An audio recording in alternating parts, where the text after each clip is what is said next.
Partia Demokratike dhe aleatët e saj opozitar janë të vendosur të vijojnë protestat deri në largimin e qeverisë. Kryetari Lulzim Basha në mbledhjen e grupit kuvendor kërkoi angazhimin e deputetëve në mënyrë që sipas tij reagimi popullor të mos ndalet deri në largimin e kartelit të drogës.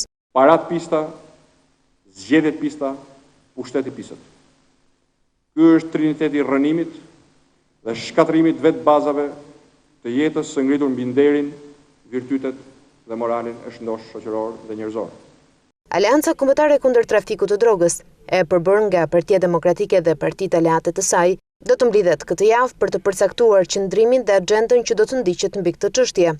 Aleanca Kombëtare krijuar për këtë qëllim do të mblidhet kësaj jave, për të përcaktuar një program detajuar të veprimeve dhe propozimeve të saj në funksion të qëllimit për cilin është krijuar, duke vazhduar me sensibilizimin e mëtejshëm të publikut, rinisë, studentores dhe rinisë në përgjithësi, duke vazhduar me përgatitjen e një pakete propozimesh në rrafshin ligjor dhe për përcaktimin e kalendarit ton të ri opozitar. Ne duam, synojmë e do të punojmë për zgjerimin maksimal të kësaj aleance jetike. Sipas kryetarit të Demokratëve, Rama me reagimin e tij pas protestës së të premtes, faktoi se është implikuar në trafikun e drogës dhe sipas tij, tashmë atij si ka mbetur asgjë tjetër përveç dorëheqjes. Edhe reagimi i tij ndaj protestës së premtes ishte reagimi tipik i një fajtori të kapur nga rrota e avionit Divjakës. Ishte inkurajimi i radhës për narkotrafikun dhe narkotrafikantët.